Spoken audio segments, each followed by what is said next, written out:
Hello friends, welcome to knowledge word. આજે આપણે જોવાનું છે 1 ફેબ્રુઆરી 2025ના ડેલી કરંટ અફેર્સ. તો શરૂઆત કરીએ આપણે આજના વિડીયોની ડેલી કરંટ અફેર.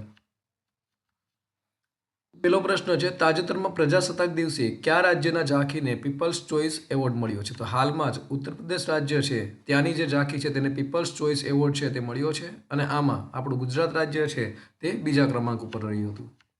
નેક્સ્ટ જોઈએ તો તાજેતરમાં T20 ક્રિકેટમાં સૌથી વધુ રન બનાવનાર વિકેટકીપર કોણ બન્યું છે? તો હાલમાં દિનેશ કાર્તિક છે તેઓ T20 ક્રિકેટમાં સૌથી વધુ રન બનાવનાર વિકેટકીપર છે તે બન્યા છે.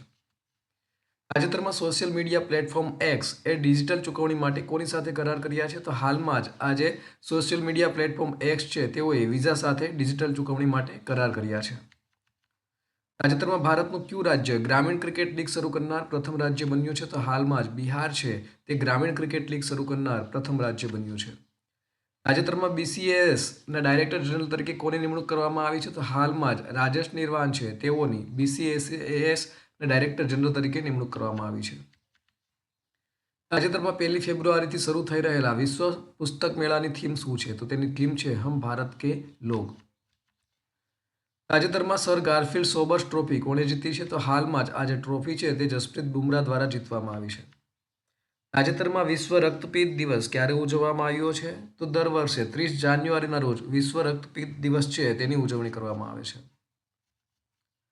તાજેતરમાં બોકારો સ્ટીલ પ્લાન્ટ માટે મેગા વિસ્તરણ યોજના કોણે રજૂ કરી છે? તો હાલમાં જ આ જે યોજના છે તે HD કુમારસ્વામી દ્વારા રજૂ કરવામાં આવી છે. તાજેતરમાં કયા દેશના વૈજ્ઞાનિકોએ અલ્ઝાઇમર રોગના વહેલા નિદાન માટે નવી અવાજ આધારિત પદ્ધતિ વિકસાવી છે? તો હાલમાં જ આ જે પદ્ધતિ છે તે ચીન દેશના વૈજ્ઞાનિકો દ્વારા વિકસાવવામાં આવી છે. તાજેતરમાં લતિકા કટ્ટનું અવસાન થયું છે, તેઓ કોણ હતા? તો તેઓ એક મૂર્તિકાર હતા. તાજેતરમાં હિસાશી તાકેઉચીને કઈ કંપનીના MD અને CEO તરીકે ફરીથી નિયુક્ત કરવામાં આવ્યા છે? તો હાલમાં જ તેઓને મારુતિ સુઝુકી છે તેની કંપનીના MD અને CEO તરીકે ફરીથી નિયુક્ત કરવામાં આવ્યા